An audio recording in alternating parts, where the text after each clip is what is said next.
Hello and welcome to the Carolina Snowflakes podcast, where two Southerners come to terms with their liberal snowflake tendencies. We're your hosts.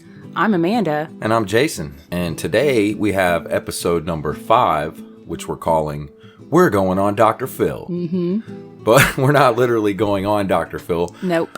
I wish we were, honestly. Well, no. I'm glad No, we're both glad we're not. We're not in a position to have to need to go on to Dr. Phil, but we're going to talk about Dr. Phil. We're going to go on about Dr. Phil. Yes, we are. And I don't know if it's necessarily unique to being Southern or a liberal at all. I don't think it has much to do with either of those things. I've thought about it a little bit. Yeah, no, not really. Except, I mean, Dr. Phil is Southern. He is. He's like Texas Southern. Yeah. Which is, kind of similar, I guess. Well, not really. Yeah. He's just Southern. Yeah, the accent's similar. Yeah. But we watch it a lot. We do. We watch a lot of Dr. Phil. I've watched for a long time. But years. I never really looked into how he got to where he is, and Amanda did some research into this. And I did. I am eager to find out what she has brought for us today. Well, I figure let's start with the basics. Let's start with who is Dr. Phil? Yes, who is Dr. Phil? So Dr. Phil, his real name, well, I guess it is Phil, but it's Philip Calvin McGraw. He was born in 1950 in Oklahoma, but he grew up in North Texas. His dad, his name is Joseph, was an equipment supplier for oil drilling companies, but he had a passion for psychology. Oh. And this passion led Joseph to pack up the whole family and move them all to Kansas so he could earn a degree in psychology. Okay. So while in Kansas, Dr. Phil played football, because he's mentioned that some on his show. Yeah, I've heard him mention that. And his playing football in high school led him to get a football scholarship. Okay. That took him to the University of Tulsa, where he also played and was a linebacker. A linebacker? Well, he is a big dude. He's huge. Yeah, that's crazy. Yeah, little factoid, Dr. Phil is 6'3". Yeah, he's also broad. He's just got built. Big shoulders. Yeah. He transferred from Tulsa to Midwestern State University, which is in Texas. Yeah. And in 1975, he graduated with a bachelor's in psychology. Then he pursued a master's in experimental psychology. I don't really know what that is. Yeah, that sounds fun. And then eventually he earned a PhD in clinical psychology in 1979. Which is why he is Dr. Phil. Okay, but I'm stuck on this experimental psychology thing for a second. Yeah, I didn't really look into it, and part of me was like, I don't want to know. I think it's like Inception. It's where they plant memories in your brain just to see what you'll do. Yeah, it's where they're probably doing some like weird stuff. I don't know. 6-year-old, tell him he's born from aliens. Yeah, he'll believe it. Just do it. Yeah. Yeah, so he has a master's degree in that. Right. In experimental psychology. Awesome. And then he got his PhD in clinical psychology, which gave him the doctor in front of his name. Dr. Phil's PhD advisor was Dr. Frank Lawless. Oh, the dude he has. Yeah, so if you ever watch the show, that's the dude that... Dr. Lawless is a consultant with Dr. Phil regularly on the show. If you watch it enough, you'll see him. Yeah, I've seen him on there. After he gets his doctorate, he gets into these self-help seminars. Okay. Like one of those guys that travels around. Like holding these big conventions. At hotel lobby. Yeah. What do they call it? Hotel conference rooms and stuff? Lobby conference. Yeah. So he gets into that. And so that's like the early 80s. Yeah, I guess that was big then. And it was a pretty big hit. Like people really liked it. And his dad joined him. So he and his dad were giving these self-help seminars.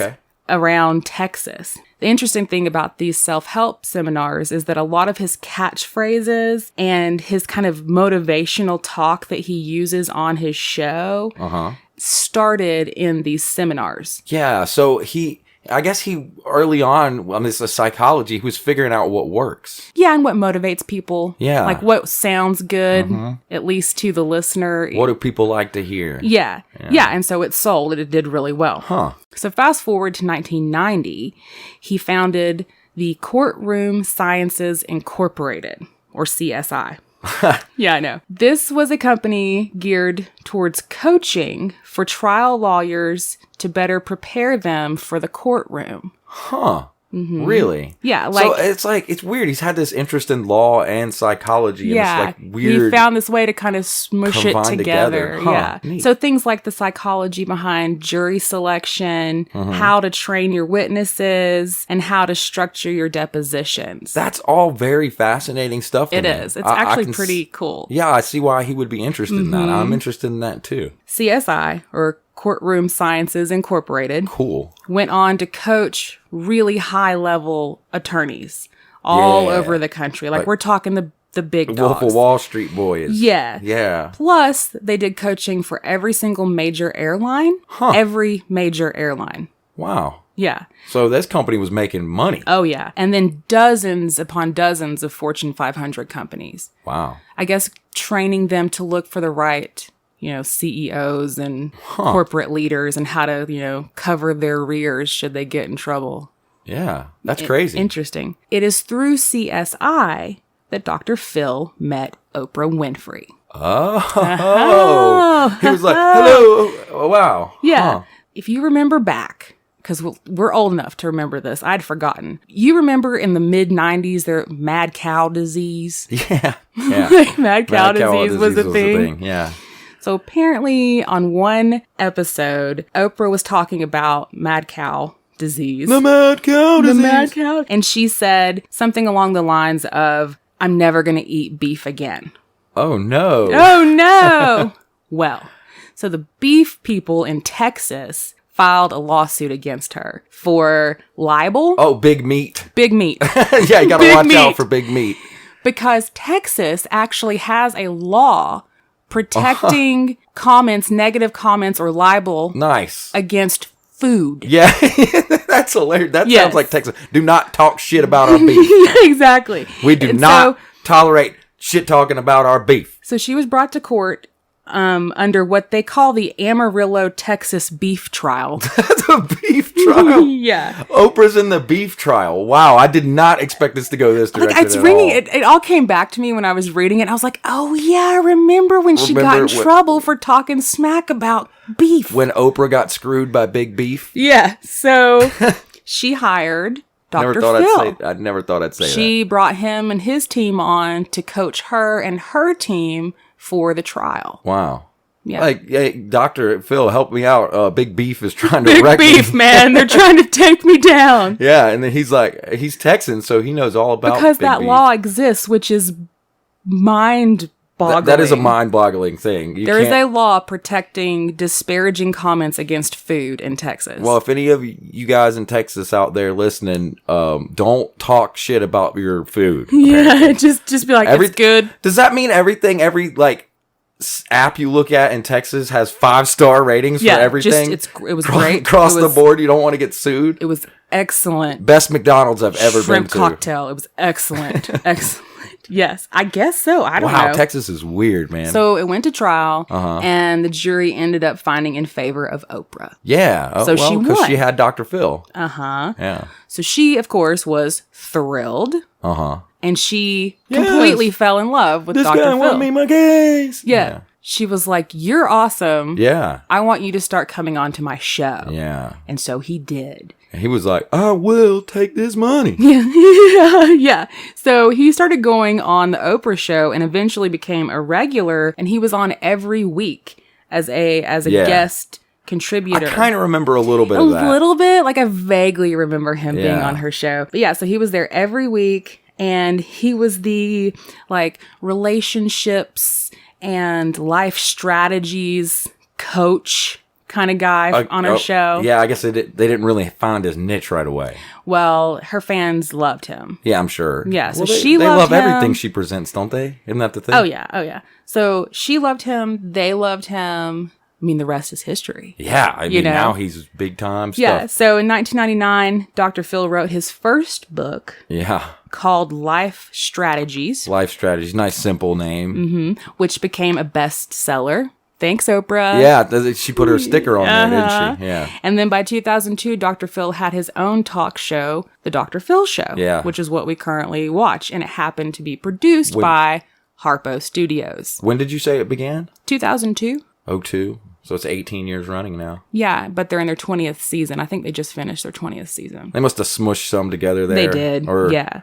I don't know. This pandemic thing's been going on so long enough to where I'm confused. It could have been 2 years that have happened. Yeah, who knows? What day is it? Yeah, 2 years could have happened since the beginning of COVID. I don't know. Who knows? And just a little bit of personal information about Dr. Phil. Okay. He is married. Well, yeah, to Robin. His lovely wife, Robin, who, if you watch the show, she's sitting in the audience every episode. Every episode she sits there. And sometimes she's on the show if she has a product or an idea or app that she's promoting. He totally makes her sell for sure. Oh yeah, she's a salesperson. Definitely. Here's my wife Robin. Listen to what she has to say. Oh yeah. So he has 2 sons, Jay and Jordan. Jay and Jordan. Mm-hmm. Wow.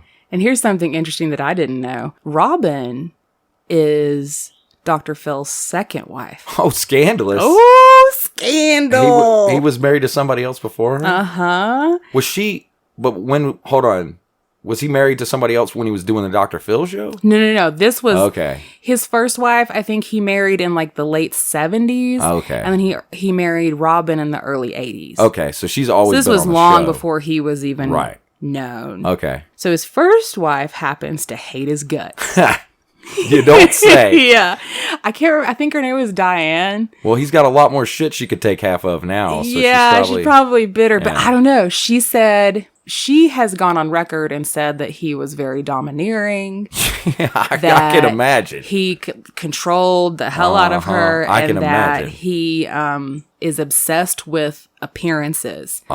Especially his wife's appearance. Yeah. Which I found really interesting considering that Robin is always selling her skincare products and stuff and how to rejuvenate and look youthful and young. And she's about she's tiny. Yeah, she's itty bitty. She's teeny tiny. Mm-hmm. You know? So kind of made sense to me. I was like, I bet he probably is like that. Oh, of course. I can completely see him being like that. I mean, you can kind of see in her demeanor towards him.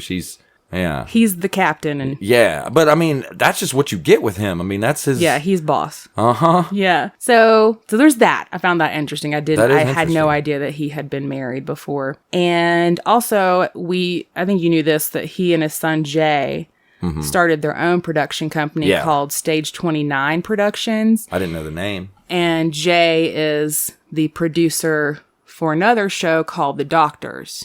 Oh, God, that show.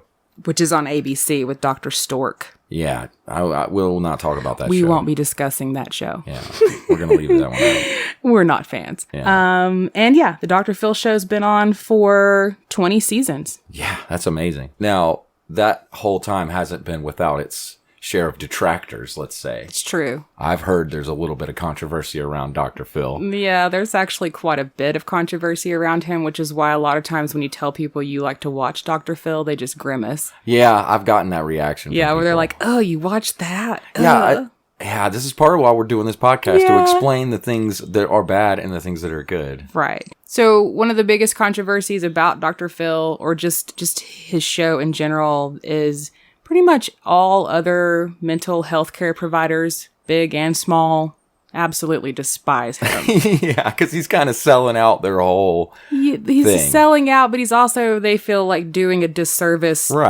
to the people that he has come on his show. I imagine it's the same way that real lawyers feel about ambulance chasing lawyers. Right. Yeah. And so they're both technically lawyers, but Yeah, right. If you got to dial all of one number to reach a lawyer.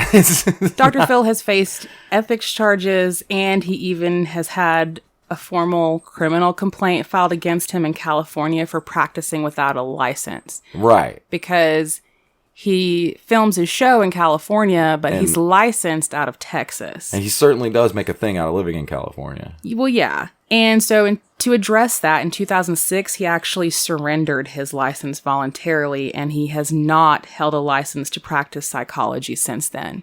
Wow. So he's unlicensed, but still calling himself Dr. Phil and pretending to be a doctor. And still hosting this show with that's guests. Pretty bad. So this is interesting that I learned. To cover his ass, his guests have to sign mountains of paperwork. Oh, I bet. I bet it's ridiculous amounts. Yeah, just so they can go on the show and he can be protected from potential lawsuits or even getting jailed. I'm sure the paperwork basically says this guy isn't a doctor or really anything, but just pretend. Yeah. It's like reality TV. Just go with it. Yeah, it's basically you're on Springer, so just deal with it. And one of the biggest moments of controversy that happened with Dr. Phil was in 2008. You remember when Britney Spears lost her mind? Shaved her head, went off the deep end. There was something with a baby. Yeah, baby on her lap, all that. She was driving just like on her lap, which is incredibly unsafe. I think at that point committed. Yeah. She was put into like a facility to help her. I guess they helped her. Dr. Phil went to go see her. Oh, went to go see Britney. I gotta go see Britney. Hey, Britney. Yeah. So he went to go see Britney Spears when she was, confined. And when he finished visiting her, he actually came back out and shared her condition with the media. Ew. And hey guys, I got bipolar. Yeah. Well, that did not go great. Yeah, didn't. You don't say. Both her own family and then, of course, like all mental health care providers and professionals and just kind of Joe Q public was Dr. Phil botched it. Was repulsed that he would do that. And so I think a lot of times when you are saying you watch Dr. Phil and people like go, ugh. Yeah. I think it's from that. Yeah, well, that's a pretty good. He does that with a lot of celebrities. He did it with Nick Carter, too. Just like, look how messed up this celebrity is. I tried to help them and they're still messed up. He did. Yeah. He did do that with Nick Carter. That's his thing. That's a bit of his gimmick. But that's kind of the reason, that's part of the reason that I like him. Because I have some notes about Dr. Phil, about more of some of our favorite moments of Dr. Phil. And speaking of celebrities, just to get this out there, Bam Margera episode was probably one of my favorites. If you're not familiar, Bam Margera, the guy from Jackass, or one of the guys from Jackass. One of the Jackass guys. He had a show, Viva La Bam. Mm-hmm. Known for skateboarding. And being a jackass. And just being a real dick to his mom. Yeah, and his dad. Phil. Yeah, his was his name Phil? Yeah, his dad was Phil. Ironic. Phil and Phil. Yeah. What? Yeah. And Phil's also a big man. He is. And Bam's had a rough go of it because he had so much money that they were pouring into him that he couldn't even figure out how to spend it during his days. So, like, drugs were a big part of how he figured out how to spend money. Bam got hooked on pretty much everything. Yeah, specifically big on Adderall and drinking. Drinking and Adderall. Yeah. Mm-hmm. And so he went on Dr. Phil. In September of 2019, Bam Margera did go on Dr. Phil. And the episode, dealt with a lot of his addiction problems. He has also gained a lot of weight. He's kind of nuts, too.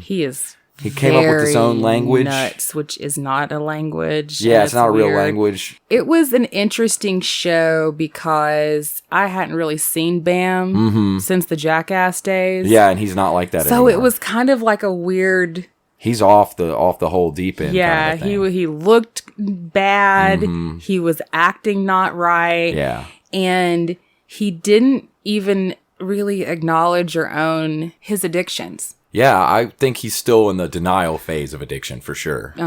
He hasn't gotten to acknowledgement yet at all. No. Well, I learned that he did that episode. It was in September 2019. Afterwards he did go to therapy. Dr. Phil offered him therapy at the end of the episode. Bam went to therapy? Yeah, and Bam went. And he got out of therapy. He quit a little early, but he did most of it. And he got a Dr. Phil tattoo. So he was very the Instagram pictured that. And was it of Dr. Phil's face or just the logo, name? the Dr. Phil the logo? Okay. And then he got arrested in an airport for yelling and confronting a person over God knows what. Surprise. So then he went back to rehab and he announced to everybody, "Hey, I'm going back to rehab after I got arrested for confronting somebody in an airport." Right. But then, after being in rehab for a week, he wrote a 10-page letter explaining why he didn't need to be in rehab and he could quit on his own. Oh, no. So he left to go quit on his own. And then he got arrested again a couple of months ago for getting in a confrontation at a bar and talking all kinds of trash about his wife or his ex-wife. I think ex-wife. I think at this point it's ex-wife. Either way, talking a bunch of trash and threatening her. He got committed. So now he's in a mental institution. Oh no. That is not a success story from Dr. Phil. I didn't know any of that other follow-up. I'm glad you did that. I had no idea. That is what happened with Bam. So we're going to count that one in the loss column for Dr. Phil. Well, you tried, Dr. Phil. Yeah, you did. But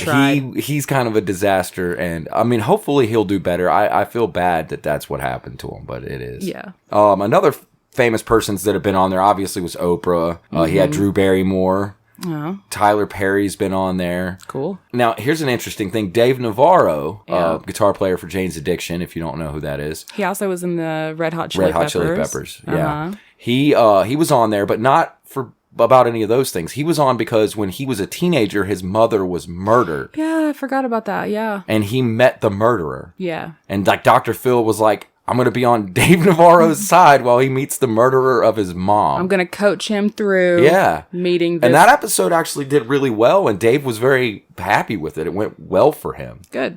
That's just a crazy story. You couldn't make that up. Also, Steve Harvey. Cool. Has been on Dr. Phil. Susan Sarandon was on Dr. Phil. Oh, okay. Yeah, so he's had quite a few very famous guests on his show. He has an episode that you and I watched together that I found very interesting. Is the episode about the Todd Kohlhepp. If you remember, he was the serial killer in South Carolina. Oh, yeah. He was in Spartanburg, Spartanburg, South Carolina. For all you Carolina fans out there, maybe that's how this ties in. Maybe that's somehow what it I is. mentioned Yeah, South there Carolina. You go, South Carolina. So he was a serial. He killed. First, he did a murder of a bunch of people at a motorcycle store. It's a motorcycle store, and I think the reason that he killed them was because they laughed at him or something. Yeah, they laughed at him, and he... But just to clarify, Dr. Phil did not have this guy on his show. They didn't. I got to tell the story, though, because you got to see how we got there. Okay. So this man, Kohlhepp, he murdered, I think, 6 people in a motorcycle store. Because they laughed at him. He sprayed him with bullets and killed him. But he got away with it, and they never caught him. And then later, he had taken some people and held them hostage in his weird house in Spartanburg. And one of the people got away. They caught him while she was chained up in a storage container beside his house. On his property. And had been chained up there for like 2 months. It was in the middle of nowhere. In Spartanburg. Rural, like outside of the town. Yeah. And so the guest that Dr. Phil had on was Kayla Brown, the girl who they found tied up. That had been chained up, and he had told her that well, first of all, he murdered her boyfriend. Right. In front of her. Right in front of her, shot him in the head. They had gone to his property, I think, to do some work for him or something. And he lured them in, killed the boyfriend right in front of her, and then chained her up inside of a storage building. Yes. For how long? Like weeks? Yeah, I think by the time they got there, it had been weeks. I can't remember exactly. Yeah, and it's pretty gruesome. It was bad. Really bad. And this was the thing. This episode with Kayla, was not that long after she got freed. It was like a year. I know. I was shocked when I remember I was at the gym after work. And I was watching Dr. Phil as I worked out, and they were advertising like, next week we're gonna have this girl from the serial killer in South Carolina, and it was literally like a month or two after it had happened. And I was like, oh my god! She spoke out quick. It was weird. Yeah, so I knew. I was like, I have to see this. She held herself together. I thought she did. I was stunned when she was on the show, just how composed, and I don't know if it hit her yet or she's just one of those people. Yeah, I don't know. Like she for what she had been through as a victim, she was very put together, and yeah, she was. Yeah, so I was really impressed with her strength. And that's why Dr. Phil had to press her very hard. He did. He said, I'll never forget the moment because I was watching with you. So he's sitting in his chair. This was not in front of an audience. He didn't have an audience. Yeah, he chose to just interview her privately. So they're sitting in chairs face to face. Face to face. And she is sort of holding it together really well, and so he pulls out a photograph and, who's this a picture of? No, he reaches underneath his chair. Yeah, he had it like under his chair, he had stashed a 8.5 by 11 framed photo of her boyfriend, and he holds it up to her. Now, who is this? He goes, who is this? Who is this guy? And she's like, She's starting to tear up. Yeah, and and like, she completely... Tell me who it is. And she breaks down and cries. She completely broke down. And it was so bad because... It was so obvious what he was greasy. doing. Yeah, At that moment, I was like, Dr. Phil, man, those really? are the reasons why I hate Dr. Phil when he does things like that. Dude, that's dirty. It is. Manipulation. I know. And like, this just happened. Like, you don't have to shove a photo of him in her face. Yeah, like, that was dirty. It was dirty. But that is what he did, and she cried, and so he got his money. I think he gets paid per tear, personally. I do think too. They collect the celebrity tears in a jar. By the way, did you know that Dr. Phil's net worth is $280 million? Yeah, I did. I did see that in my research. Oh, did you? Yeah. By comparison, though, Oprah's net worth is $2.5 billion. Yeah. So he's got a piece of the pie. But he gets like, $1,000 per tier. Oprah, on the other hand, gets like $10,000 per tier. Well, another episode that I liked was they had the daughter of the BTK killer. Yeah. On a show. Another that serial killer person. Right. That was February 6, 2019. Her name is Carrie Rawson. She wrote a book about it, and she was on the show, and I felt what she was saying. He really did a good job of letting her talk and letting her explain why she was even there. Yeah, which was super interesting. She wrote a book because she said her therapist and everything had told her that, this was her life. She can't run away from it. She can't pretend that it's not real. If your dad is BTK, you can't escape that. No, and it's forever going to be a part of her life, and she could either bottle it all up and carry that all on herself, or she could talk about it. And she decided to talk about it. She wrote a book. That was probably what was right for her, but she said, because of it, people are contacting me and telling me they want to throw me in a wood chipper. My family and my kids, because of my dad. That's some heavy shit to have to carry around. But she was kind of between a rock and a hard place. Right. Because if she didn't talk about it, then she's doing a disservice to her own mental health, healing process. Correct. And then if she does talk about it, then people think, well, she's just out to make a buck. Right. And off a sensational that was story. The whole thing with her story, and that was what Dr. Phil was presenting, is you really aren't in a good position at all. There's no winning in this for you. Yeah. So you might as well say how you feel. I agree. Yeah. I agree. I'm for her speaking out about it because... For sure. And I mean, it was super interesting. Yeah, it was. Because this man had a family. I know. And they had no idea. And then that's another time Dr. Phil pulls out the framed photos like, what is this a photo of? Yeah. And it's her and her dad fishing down at the pond. He started showing family photos from like Christmases together. It was with pretty her rough. And her trying to get her to tear up. But she was also pretty strong. She was super strong. I like he didn't really get to her with all of that. She, I think, had been through enough therapy at that point to kind of handle it. I thought it was, I thought she was great. And I think that was what I liked about that episode, was that she didn't fall to his like skeevy ways. She just, I know. She was like, no, she held her own. I can't imagine being in that situation for her. I mean, that's got to be the hardest thing ever. Right, but that's what makes an interesting show. That's why we tuned in to watch it. Yeah, I mean, that's why we tuned in to watch most of the shows, is because we're just fascinated by the people. Another episode that I was critical of is the one where he had this lady. Her name is Rochelle Herman Walrond, which is a hard name to say, but it doesn't matter. She was the lady who got Jared from Subway. The Subway sandwich arrested guy. For his child porn and whatnots. Diddler. Yeah, his stuff. bad kitty stuff. She was a reporter or something, right?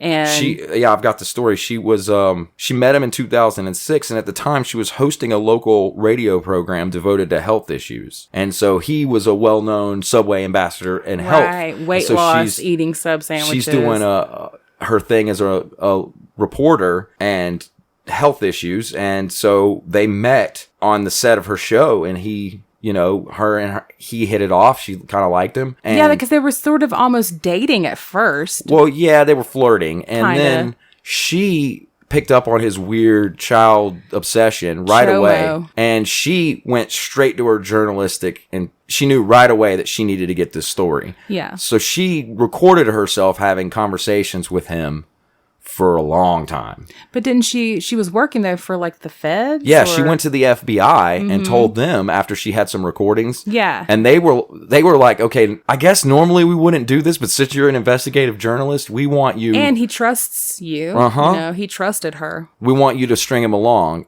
And what's crazy is he was part of a bigger scandal involving many more people who were, manufacturing bad material on the internet. Child pornography. Right. Yeah. And because of that, they didn't want to catch him right away because then it would spook the other people in the net. They wanted to net everybody that was involved. So she had to string him along for 3 years. 3 years of conversations about what he liked about children. And even getting into her children, including everything. Her own children. Right. And so all this was recorded. And she held up through the whole thing. This is there's a theme with the episodes that I like because it's strong women. Standing up to Dr. Phil or trying to, and him trying to squeeze out of it. Right, because when she was on the show, he played some of the recordings of Fogel talking about her children and then asked her, how did that make you feel? Yeah, and she's managed to play along, but then she's having to listen to this, and it's horrible. You could see it on her face that she did not like it.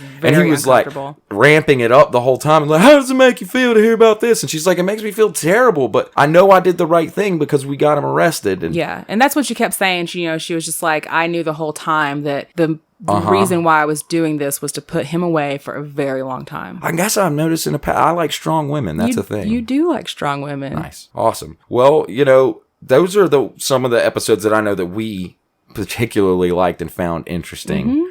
The other ones we like, but a lot of times that's just because we like to sit and compare and go, wow, we're not as messed up as these people. And I like to see the old ladies who are getting Nigerian scammed. There's a bunch of those. The catfisher ones. Also, I personally really like the ones where Dr. Phil gives parents grief for being terrible, especially when they roll up in there with a teenager who's acting out of control. And then he always goes, well, where do you think they got this from? He's like, they didn't just become bad kids out of nowhere. Kids don't grow up in a vacuum. What did you do to them? I will say this, he's always right. He's always right about that. When it comes to especially the parenting stuff. He's not always right about other things, but when it comes to how bad you are at parenting, he's always right. Yeah. I wonder if that's because those are the episodes where he consults with Dr. Lawless. Yeah. Have you noticed that? Well, it seems to me like his strength, he has a very big strength in child psychology and parenting and, and parental roles and how that's supposed to work. I mean, he's famously saying things like, you shouldn't put adult problems onto children, which I completely agree with. Yep. It's always going to mess a child up when you put adult problems. And he's not afraid to call them out because the parents go to the show thinking that they're going to get, that he's going to straighten out their kid. Yeah, like send them to boot camp or something. But what happens is he ends up straightening out them. Well, yeah, he dropped a great logic bomb on one of them when he said to the lady, your kid is defiant and everything, and it's probably from the way that you've raised him. And she was like, it's not because of that, it's because of this. And she tried to blame everything else. And then he immediately goes, well, where do you think he got the idea of blaming everyone else and not he's accepting really his responsibilities? And I also have to give him and his show credit. They do their homework. Yes, they do. Really well when it comes to their guests. Yeah. It's not like they just invite any old rando on. Yeah. And you learn that if you watch the show enough, which we do. He and his producers do a ton of behind the scenes work. Oh yeah, he wants to make a show. Every single guest that comes on, he talks to their friends, their family, their neighbors, their employers. Yeah. He requests medical records with permission to find if they have any kind of medical issues or other mental health issues, and he has it all. Yep. And they put it all together. And he knows all of it too. He has this folder. He has it like manila folders. It's like the most cliche thing ever, but he has like a big manila folder filled with shit about it. And every time, a guest will try to contradict or say, I never said that. Yeah, he pulls that folder out. Yes, you did. And he flips to page 37 and he's like, it says right here that when you were talking to my producer, Bob, you said such and such, so and so. Yeah. And he'll say things like, I don't ask myself why your kids are on drugs. I ask myself, why not? Yeah, because if I was in your family, I'd be slamming heroin too, lady. Right. And you're just like, oh, Dr. Phil. It's kind of a Churchillian burn, that quote that's attributed to him where Lady Astor says, sir, if you were my husband, I'd put poison in your drink. And he says, ma'am, if you were my wife, I'd drink it. Yeah, exactly. Yeah. That was great. It is great. He does really good with like the burns and the putting people in their place, and I kind of like it. It is pretty great. Well, another thing that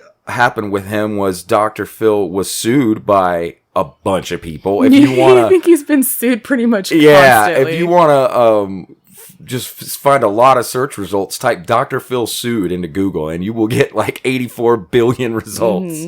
But his son, Jordan, is somebody who, he's like a rock star, I guess. He's a musician. Right. So Jay is the one that's the television producer, and Jordan is this like rock star. Yeah, he's kind of a free spirit, up, dude. and who's like, no, Dad, I'm not going to be I'm going to be a musician. Yeah. And he had a really awesome house that he put up for sale, and the internet went crazy when it happened. Yeah, it was like, what, 6 or 7 months ago, maybe? I think it was a little bit longer than that, but yeah. Yeah, the internet lost its mind when he put this house up for sale. Some people thought it was ugly. I thought it was badass. It was this gigantic mansion. It looked like Beetlejuice and house.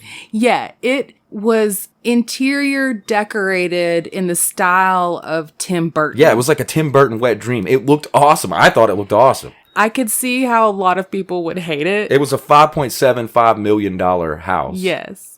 Oh, I know. In Beverly Hills. I looked through all the pictures of it.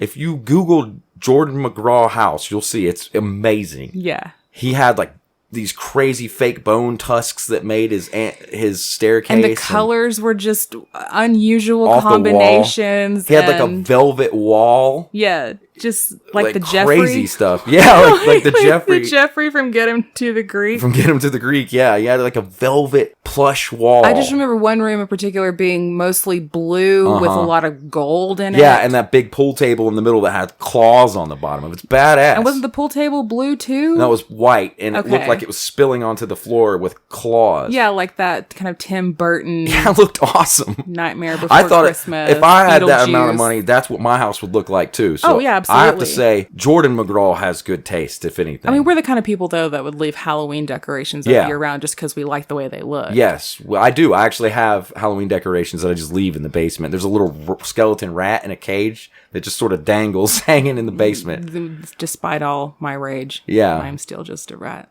in a cage. Yes. It reminds me of Smashing Pumpkins, and it makes me feel good. Billy I like having Corgan. it. Yeah. And I just like I like that type of thing. I do. We both have a very similar aesthetic. We like the look of that. So I thought his house was awesome. But we also acknowledge that a lot of people might find it tacky. Yeah, well, they did. The internet did. The internet just thought it was grotesque. One of the things I like about the show is sitting there and judging the people that were on it because I know that I'm better than them.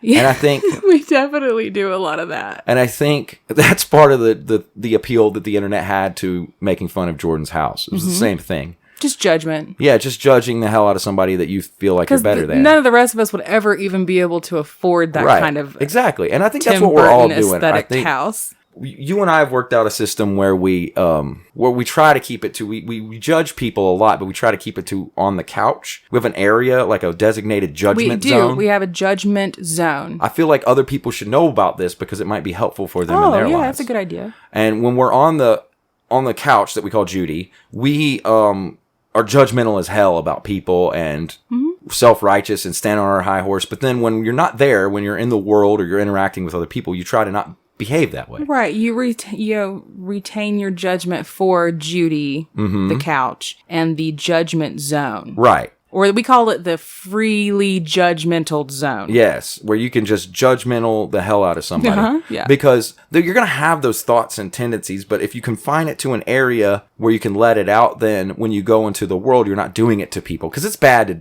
judge people generally. It is. And I feel like maybe Dr. Phil's meeting that need in a way. He is, where he taps into that part of you that likes to judge others. That loves to just and you get a full hour of it, and you're not hurting anybody. Exactly. Because you're watching a show. And that would be the message that I would want to leave people with in this episode. Watch Dr. Phil. And judge those people, but not the people around you. Yeah. Or if you're going to judge the people around you, do it in your house by yourself. Sitting on your couch named Judy. And don't be mean. that does it for this week's episode of the Carolina Snowflakes podcast. If you like what you heard, you can find us on our website at carolinasnowflakes.com. Also, we're on Facebook at facebook.com/Carolina Snowflakes. And we'd love to hear from you if you want to shoot us an email at carolinasnowflakes@gmail.com. gmail.com. Thanks for listening. Bye.